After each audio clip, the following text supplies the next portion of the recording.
Assalamualaikum warahmatullahi wabarakatuh. Salam sejahtera untuk kita semua. Seperti kata pepatah, tak kenal maka tak sayang, tak kenal maka tak harus. Nah, baik, sebelumnya izin memperkenalkan diri. Nama saya Binta Nuha Afifah dengan NIM 2200629 dari sektor 5 Vygotsky. Nah, di sini Binta ingin menjelaskan apa itu PAUD, pendidikan anak usia dini. Baik, menurut Undang-Undang Sisdiknas tahun 2003 pasal 1 ayat 14 menyatakan bahwa pendidikan anak usia dini adalah suatu upaya pembinaan yang ditujukan kepada anak sejak lahir sampai dengan umur 6 tahun.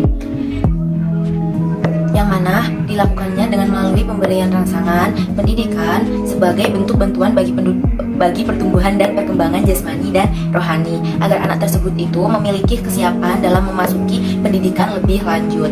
Dikutip dari National Association for the Education of Young Children menyatakan untuk memperhatikan ciri PAUD.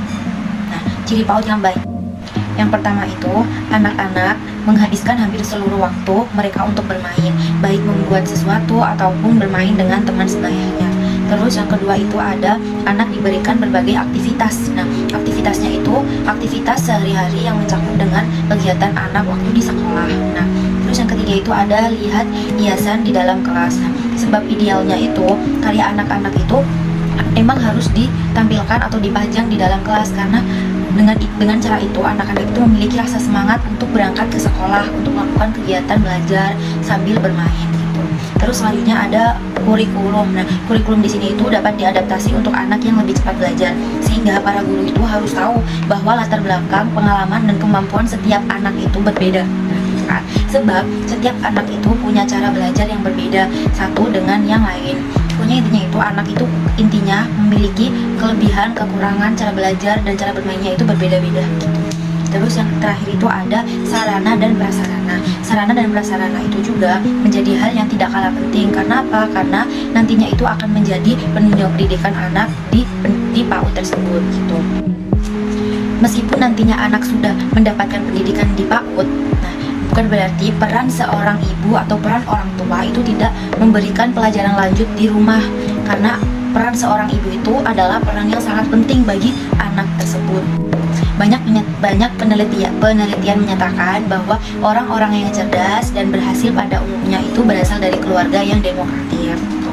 Nah, yang mana mereka itu suka melakukan uji coba, suka melakukan hal-hal yang baru gitu. Karena anak itu juga harus diajarkan untuk mencoba hal-hal yang baru gitu kan. Terus anak dalam proses pembelajaran itu yang memberikan kesempatan kepada anak untuk melakukan uji coba, anak itu akan lebih jauh mudah memahami atau mencapai hasil belajar yang dilakukan oleh si anak tersebut gitu. Terus selanjutnya ada pembelajaran pada anak usia dini dapat dilaksanakan dengan menggunakan beberapa metode. Yang pertama ada metode bercerita. Nah, metode bercerita ini itu dapat dilalui dengan daya imajinasi anak, yang mana daya imajinasinya itu dapat ditingkatkan dengan lebih bermanfaat jika anak tersebut itu melaksanakan sesuai dengan minat, kemampuan, dan kebutuhan pada si anak tersebut. Yang kedua ada bernyanyi. Nah, dengan bernyanyi anak itu dapat terbawa dengan situasi emosionalnya gitu, seperti sedih ataupun gembira, bahagia gitu. Nah, bernyanyi juga dapat menumbuhkan rasa estetika kepada anak tersebut. Yang selanjutnya ada berdharma wisata. Nah, dharma wisata adalah kunjungan secara langsung ke objek-objek tertentu atau yang sesuai dengan bahan kegiatan yang sedang dibahas di lingkungan kehidupan anak gitu. Yang keempat ada bermain peran. Nah, dengan bermain peran, kebiasaan dan kesukaan anak itu untuk meniru akan tersalurkan serta dapat mengembangkan daya hayal atau daya imajinasi pada anak tersebut dan penghayatan terhadap bahan kegiatan yang dilaksanakan. Terus yang kelima ada pemberian tugas. Nah, pemberian tugas ini bukan pemberian tugas yang kayak tidak sesuai dengan apa yang diberikan ya. Pemberian tugas pada anak usia dini itu tentunya berbeda. Pemberian tugas pada anak usia dini itu merupakan metode yang memberikan kesempatan kepada anak untuk melaksanakan tugas atau mengerjakan tugas berdasarkan petunjuk langsung yang telah dipersiapkan, sehingga anak itu dapat mengalami secara langsung atau mengalami secara nyata dan melaksanakan tugas itu secara tuntas gitu. Tugas dapat diberikan secara individu maupun kelompok. Terus yang terakhir ada latihan. Nah, latihan ini adalah kegiatan melatih anak untuk menguasai khususnya kemampuan psikomotoriknya yang menuntut koordinasi antara otot-otot dengan mata dan otak gitu. Nah, latihan ini diberikan secara sesuai dengan langkah-langkah yang berurutan. Cukup sekian yang bisa Dwinta sampaikan. Kurang lebihnya mohon maaf bila ada perkataan yang sekiranya kurang sesuai dengan hati atau apa, karena kesempurnaan itu datang dari Yang Maha Kuasa dan kita di sini hanya bisa menyampaikan apa yang kita ketahui.